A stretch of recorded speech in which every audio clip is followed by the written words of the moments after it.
अगर ना चाहते हुए भी मन में अश्लील विचार आते हैं तो बुद्ध की यह कहानी आपके विचारों को बदल सकती है। एक बार चंद्रवंशी राजकुमार भरत बुद्ध के सानिध्य भिक्षु के रूप में दीक्षित हुए।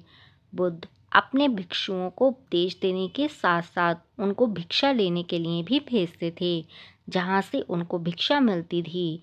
भारत को महात्मा बुद्ध ने भिक्षा लेने के लिए एक श्रविका के घर भेजा। भरत रास्ते में चलते हुए सोच रहे थे कि न जाने आज मुझे खाने में क्या मिलेगा।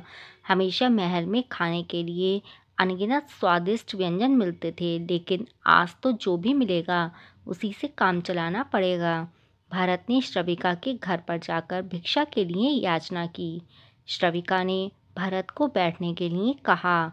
श्रविका जब अंदर गई थी तो भारत पुनः अपने प्रिय भोजन के बारे में सोच रहे थे। जब श्रविका भोजन लेकर आई तो भारत अचंभित रह गए। भारत अपने प्रिय भोजन को देखकर खुश हो गए और भोजन ग्रहण करने लगे। भोजन ग्रहण करते हुए भरत सोचने लगे कि उनको हमेशा खाने के बाद कुछ विश्राम करने की आदत है, लेकिन आज उन्हें यहाँ से खाना ग्रहण करने के बाद धूप से होकर पुनः आश्रम पहुँचना है। भोजन हो जाने के बाद श्रविका ने भारत को कुछ समय विश्राम करने का आग्रह किया। भारत पुनः खुश हो गए। सारी इच्छाओं की पूर्ति होते देख भारत ने इसको एक संयोग मानकर कुछ देर के लिए लेट गए।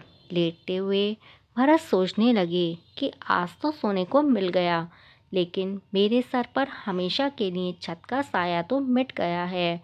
जब भरत सोकर उठे तो श्रविका ने कहा कि आपको जब तक यहाँ पर रहना है आप यहाँ पर रह सकते हैं। तब भरत समझ गए कि यह कोई संयोग नहीं है, श्रविका जरूर मेरा मन पढ़ रही हैं। भरत खड़े हो गए। भरत ने श्रविका से पूछा, मुझे क्षमा कीजिए, पर क्या आप मेरा मन पढ़ सकती हैं? यह सब कैसे कर लेती हैं? श्रविका ने कहा, शुरू शुरू में मेरे लिए यह कठिन था, लेकिन मैंने पहले खुद के विचारों को देखना शुरू किया। शुरू में मेरे विचारों की संख्या अनगिनत थी, पर मैंने अपना पूरा ध्यान उन विचारों पर केंद्रित किया। मैंने बिना पक्ष विपक्ष के अपने विचारों को देखना जारी रखा। धीरे धीरे मेरे विचारों की संख्या कम होती गई। मेरे सारे व्यर्थ के विचार दूर हो गए।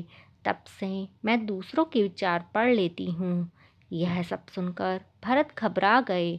भरत ने श्रविका से आज्ञा ली और वहाँ से निकल पड़े। रास्ते में चलते हुए भरत अपने मन के विचारों को स्मरण करने लगे। भरत के मन में श्रविका के बारे में अश्लील विचार आए। श्रविका ने भरत के बारे में क्या सोचा होगा। भरत को खुद पर शर्म आ रही थी। भरत आश्रम पहुँचे। भरत ने बुद्ध से कहा कि अब से वह कभी भिक्षा के लिए नहीं जाएंगे। बुद्ध ने भरत को नीचे बिठाया और कहा, क्या हुआ?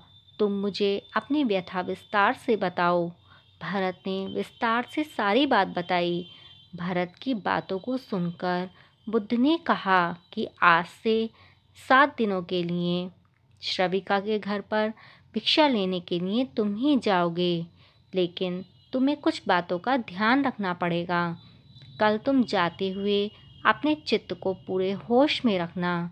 तुम्हारे अंदर कौन से विचार उठ रहे हैं उन पर ध्यान केंद्रित करना। होशपूर्ण और जागरूकता के साथ ध्यान करना कि कौन सी वासना तुम्हारे भीतर उठ रही है।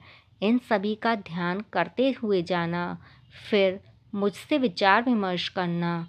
अगले दिन भरत बुद्ध के बताए अनुसार पूरे मार्ग में अपने होश को जागृत करते हुए चल रहे थे।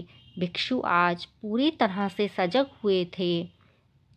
जैसे जैसे श्रविका का घर नज़दीक आ रहा था, भरत की घबराहट बढ़ रही थी। भरत ने अपनी घबराहट को एक तरफ करते हुए बुद्ध के विचारों पर ध्यान केंद्रित किया। जब भरत श्रविका के घर पर पहुँचे तो उनके दिमाग में केवल सन्नाटा था, जिसके भीतर कोई वासना नहीं थी, कोई कामना नहीं थी, ना ही कुछ पाने की इच्छा थी।